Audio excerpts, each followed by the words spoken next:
question?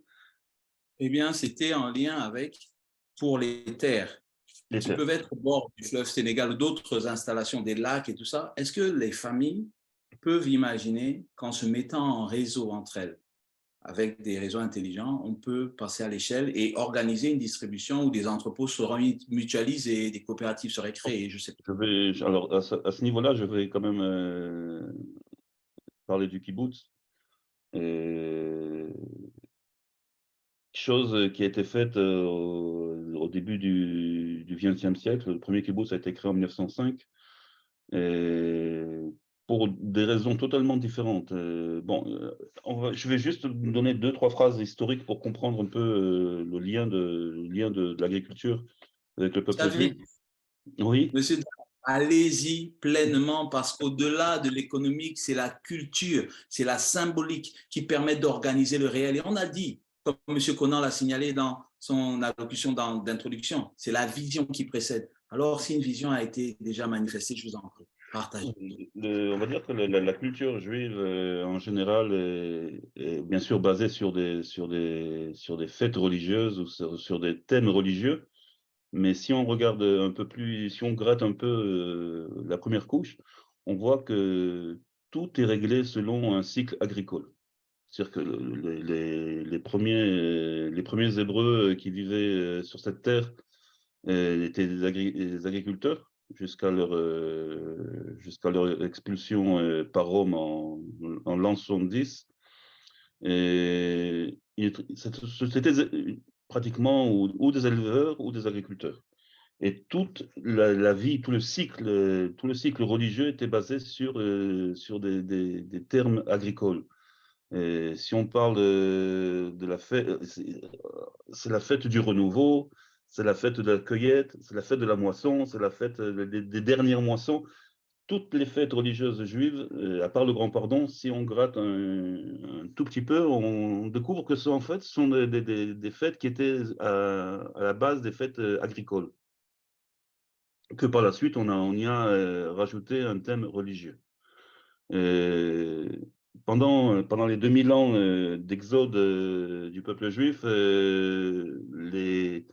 on va dire que les pays européens, surtout les pays européens, avaient très bien compris ça et ont interdit aux Juifs de faire de l'agriculture. C'est-à-dire que les Juifs ont été cantonnés à des métiers, soit des métiers manuels, soit des métiers d'usure, comme les banques et ainsi de suite.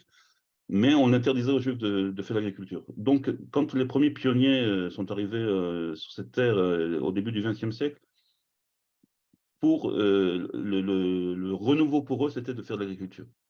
Donc, ils ont commencé à faire de l'agriculture de façon très, on va dire, la plupart, c'était des intellectuels d'Europe de l'Est qui étaient médecins ou écrivains ou poètes, mais qui n'avaient jamais touché la terre de leur vie. Et d'un seul coup, ils ont dû faire de l'agriculture. Et ils l'ont appris de leurs propres mains. Très vite, il y avait deux questions, une question de sécurité et une question de production. C'est-à-dire qu'une personne produit X, 10 personnes produisent X plus. Et c'était pas, et là, on a toujours de dire que 1 plus 1, ce n'est pas 2, mais ça peut être 5.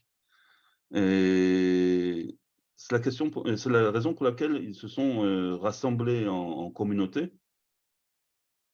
Au départ, bon, il y avait bien sûr, c'était beaucoup d'intellectuels qui venaient d'Europe de l'Est. C'était avant, c'était les intellectuels qui ont poussé qui ont poussé en Russie vers le socialisme, qui a été ensuite un peu transformé de façon peu correcte. Mais en Israël, ces communautés avaient une base socialiste au départ, qui veut dire on met en commun les biens de production, mais aussi les biens de consommation.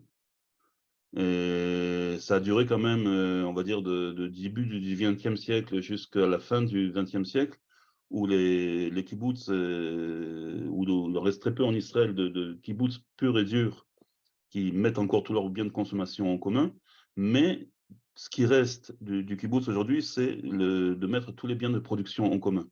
et qui permettent de faire de l'agriculture de masse lorsque tous les biens de consommation sont en commun. On va pas acheter un tracteur par famille, mais on va acheter un gros tracteur qui va faire tous les travaux du sol pour toute la communauté. On va acheter une moissonneuse, non pas une petite moissonneuse par famille, et ainsi de suite. Et de la plantation, du semis jusqu'à la moisson, tout est fait en commun, tout est fait par la communauté, et ensuite aussi la commercialisation des produits agricoles qui vont être commercialisés en commun. Et on dit en français, l'union fait la force, et là c'est vraiment quelque chose qui a été traduit mot à mot. Et l'union fait vraiment la force. Aujourd'hui, les kibboutz sont des hauts lieux de l'agriculture moderne, où tout encore est en commun, et on arrive à des résultats. Aujourd'hui, il y a déjà quelques pays qui arrivent on va dire, à l'échelle israélienne de production, mais c'est encore une minorité au niveau mondial. Et il n'y a aucune raison que l'Afrique ne passe pas par là. L'Afrique est comme le peuple juif. Les peuples africains ont une base agricole, et il faut mettre le doigt sur cette base agricole pour pouvoir mettre l'Afrique sur un tremplin qui lui permettra d'être le grenier du monde, comme on l'a dit au départ. C'est parfait parce que ça m'évoque de beaucoup des enseignements que j'ai reçus d'un professeur, le professeur Ali Anga, qui lui parle de communautarisme ancestral rénové, professeur Ali Anga que j'ai l'honneur d'avoir pour père, et qui, observant justement la culture des kibbutz, mettait en exergue le fait que ça permet de préserver également, non seulement le lien communautaire, mais également la culture simplement d'un peuple.